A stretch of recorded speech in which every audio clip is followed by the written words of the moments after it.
Une question qu'un ami m'a posée il n'y a pas longtemps. Écoute Arnaud, t'arrêtes pas de parler de Power BI. Est-ce que tu penses que moi, je vais pouvoir devenir développeur Power BI et faire ça à plein temps? Est-ce que ça va me plaire? Est-ce que j'aurai les compétences pour le faire? C'est une question aussi que vous pouvez vous poser d'un sens inverse. Vous êtes chef d'entreprise, vous devez recruter quelqu'un au sein de vos équipes ou peut-être quelqu'un d'extérieur qui n'est pas encore là pour réaliser justement ces rapports Power BI, synthétiser toute la donnée de votre entreprise et derrière mettre à disposition un rapport Power BI. Il y a plein de critères possibles, imaginables, il n'y a pas de bonne manière, mais j'ai quand même relevé 3 critères qui pour moi sont super importants. Le premier des critères, c'est la curiosité. La curiosité, les deux types. On a deux mondes au sein de notre entreprise. On a souvent un service informatique, des gens IT, des développeurs, l'infrastructure. Et derrière, on a les gens business, les gens qui font vivre notre travail, qui sont des comptables, des vendeurs, des gestionnaires de stock, des contrôleurs de gestion, enfin tous ces gens qui sont derrière l'entreprise. Et cette curiosité, quand on est développeur Power BI, elle doit être de deux titres.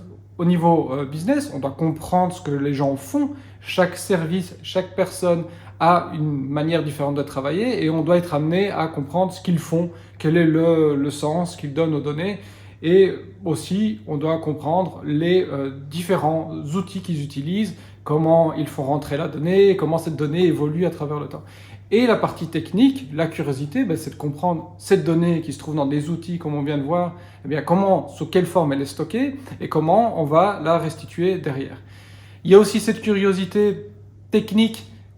Par exemple, Power BI, tous les mois, change. Il y a tous les mois une nouvelle version de Power BI, des nouvelles fonctionnalités. C'est indéniable que pour bien travailler avec Power BI, il faut regarder ces nouveautés tous les mois. Peut-être qu'elles ne serviront à rien dans l'immédiat, mais dans 6 mois, vous allez peut-être vous dire « Ah ouais, tiens, il y avait cette fonctionnalité-là que je vais pouvoir réutiliser pour ce rapport, ou du moins cette connectivité que je vais pouvoir avoir, que je n'avais pas avant. » Un deuxième point qui pour moi est très important aussi, c'est le fait de pouvoir être communicatif, pouvoir être communicant, pouvoir communiquer entre les gens et d'aller oser discuter avec les gens.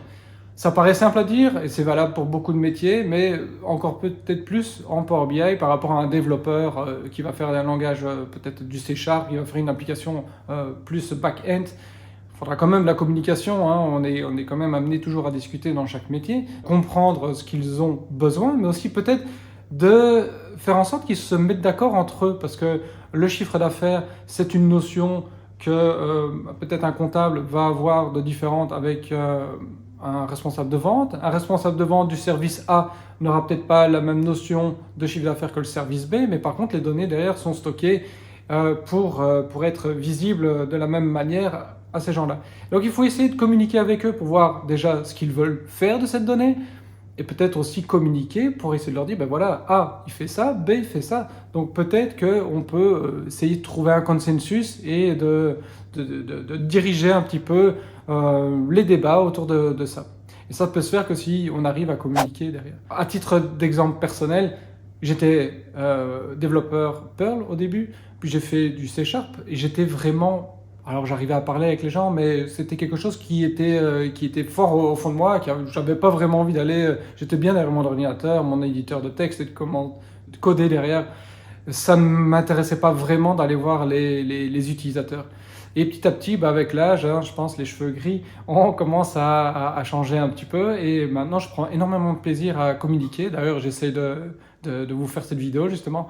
De communiquer avec les gens, je trouve que c'est un réel plaisir.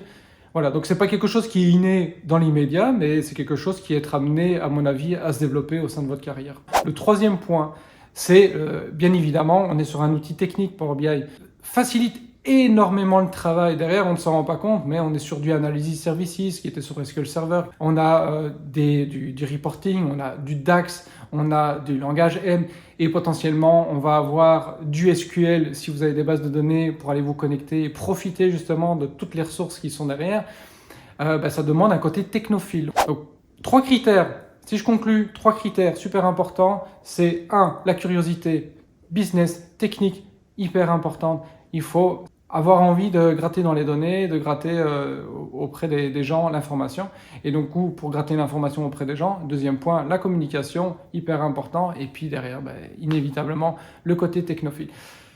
Et j'ai pris que 3 critères, il y en a plein d'autres. Et n'hésitez pas à en commentaire, et ça m'intéresserait de voir un petit peu quels sont les critères qui pour vous sont super importants lors d'un recrutement, ou pour vous-même vous dites ah ben oui tiens c'est vraiment ce que je voulais faire, c'était le Power BI au sein de la société parce que j'avais ces critères-là et je pense que une personne qui va commencer va avoir du plaisir à le faire aussi parce que il a déjà cette fibre-là. Ou peut-être l'inverse, hein, ne pas du tout apprécier ce qu'il fait et des critères qui peuvent vraiment être bloquants pour ça. Donc vos commentaires sont super importants, ça m'intéresserait.